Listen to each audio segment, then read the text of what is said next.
Meu nome é Cássio Politi e eu quero falar hoje aqui sobre publicidade em podcasts.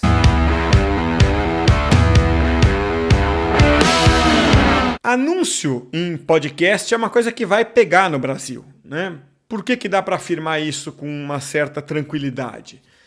Porque essa é uma realidade já nos Estados Unidos, onde a coisa costuma acontecer antes daqui, né?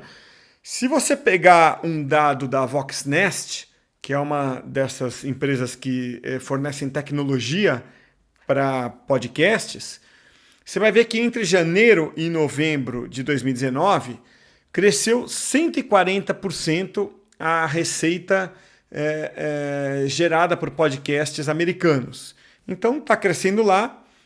E essa tecnologia já está disponível no Brasil para geração de publicidade, né, em podcast, então em algum momento isso vai acontecer aqui também. Agora, como é que é, né, um anúncio em podcast? Ele é parecido com um anúncio do YouTube, tá? É publicidade, é mídia programática, né? Então você, como podcaster, coloca um anúncio no começo, no meio ou no fim do podcast. E é um anúncio que roda aleatoriamente ali. Não é você que cria o anúncio. O anúncio vem de acordo com o perfil do ouvinte ou do programa e ele roda ali 15, 30 segundos. Não é você que coloca como podcaster o anúncio, tá? Mais ou menos como no YouTube. E você, como podcaster, fica com alguma coisa como 60%, 70% da receita gerada por cada vez que um anúncio roda no seu show. Pode parecer esquisito isso em podcast? Pode.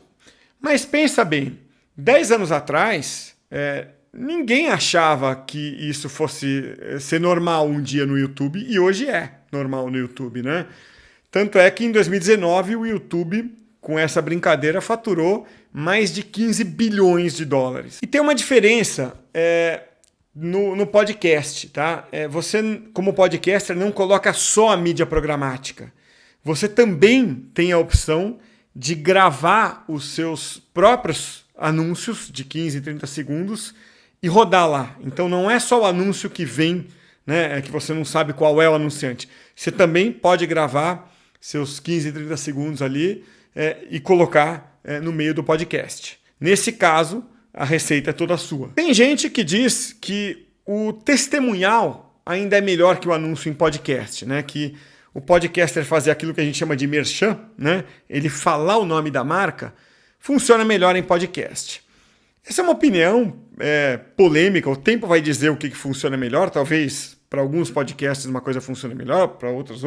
Mas enfim, o fato é que o testemunhal, ele tem prós e contras, né? A vantagem do testemunhal, ou do merchan, como você quiser chamar, é que por ser mais pessoal, ele realmente é mais persuasivo. A desvantagem é que você acaba queimando, como a gente diz, né, o anúncio dentro daquele episódio, né? Então você, quando faz esse tipo de anúncio, se você vende aquela campanha para uma marca, ela para sempre está naquele podcast, né? Ela paga e o resto da eternidade ela tem a marca dela dentro daquele podcast. Você não tem uma ferramenta, né, que possa vender para uma marca uma campanha por um período, sai uma marca, entra outra, como normalmente uma negociação de publicidade. Então tem prós e contras e o tempo vai dizer o que acaba sendo melhor, né?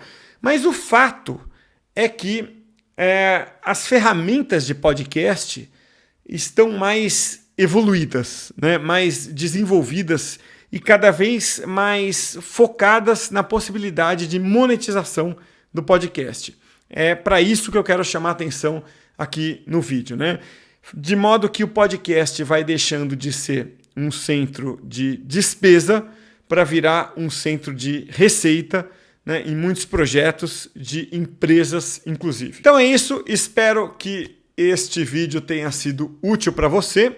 Se foi útil, deixa o seu like, porque isso ajuda a divulgar aqui o canal do podcast e fica o meu convite para você se inscrever no canal. Então é isso aí, valeu, até a próxima!